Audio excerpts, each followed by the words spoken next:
હવે જો આ રીતે છે ને એક હાથે તમારે સાણસી પકડી રાખવાની, અને જો હેન્ડલ હોય તો કંઈ વાંધો જ નથી, બરાબર। મારે એક હાથે કામ કરવું છે એટલે હું સાણસી પકડ્યા વગર આ રોટલો ધીમે રહીને છે ને આ રીતે બધી બાજુથી આમ કરી લેવાનો, એટલે નીચે ચીપક્યું છે કે નહીં આપણે ખબર પડી જાય। જો ચીપકેલો હોય ને તો ફેરવવાનું નહીં। મારો રોટલો એકદમ ઉખડે છે કમ્પ્લીટ ક્લીન, એટલે હું આમ ફેરવી દીધો, બરાબર।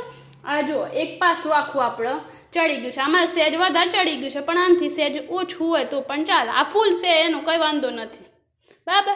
હવે પાછું થોડું પાણી લઈ લેવાનું આપણો, બરાબર, થોડું જ ટપકું જ પાણી આપણે આના ઉપર હાથ ફેરવી લેવાનો।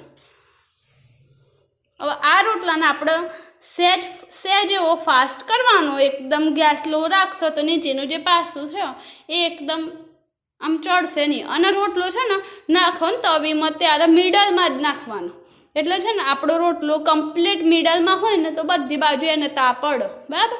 આ તમે જોઈ શકો છો કે આ રીતનું મારે ગેસનું વોલ્યુમ છે, બરાબર।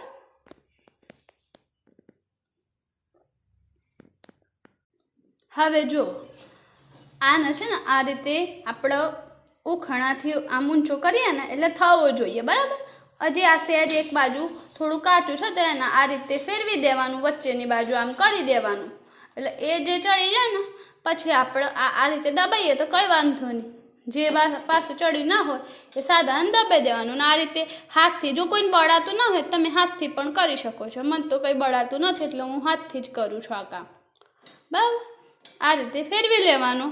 ઘણા લોકો તવી પર ચડાવે છે, ઘણા લોકોને ગેસ ઉપર ગમતું નથી, પણ આપણે સીધો આને હવે ગેસ ઉપર શિફ્ટ કરી દેવાનું, અને રોટલાનું જે નીચેનું પાછું આપણે ચડ્યું એ સહેજ આદું કડક રાખવાનું, બરાબર। આ રીતે જો હવે આ ગેસ જે ચાલુ છે એના ઉપર આપણે આ ધીમે રહીને બળાય ના એ રીતે મૂકી દેવાનું, અને પછી આ જે તાવેતો હોય એનાથી આમ ધીમે ધીમે પ્રેસ કરવાનું, બહુ પ્રેસ ના કરતા, નહીં તો ત્યાં ફાટી જશે ને ખાવાના કામમાં નહીં આવે, બરાબર। આ રીતે ધીમે ધીમે આપણે પ્રેસ કરતું રહેવાનું, ને જરા આ ધીમો કરી દેવાનો, બળી ના જાય, બરાબર।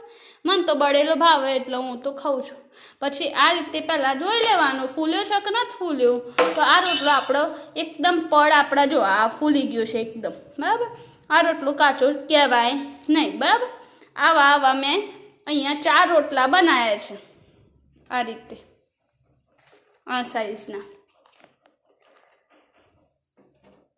આના ઉપર તમે ઘી માખણ કંઈ પણ લગાવી શકો છો, તમને ભાવતી વસ્તુ તમે આના ઉપર લગાવી શકો છો। સાથે મેં અહીં ચોખા મેથીનું શાક બનાવ્યું હતું જે હું તમને બતાડી દઉં।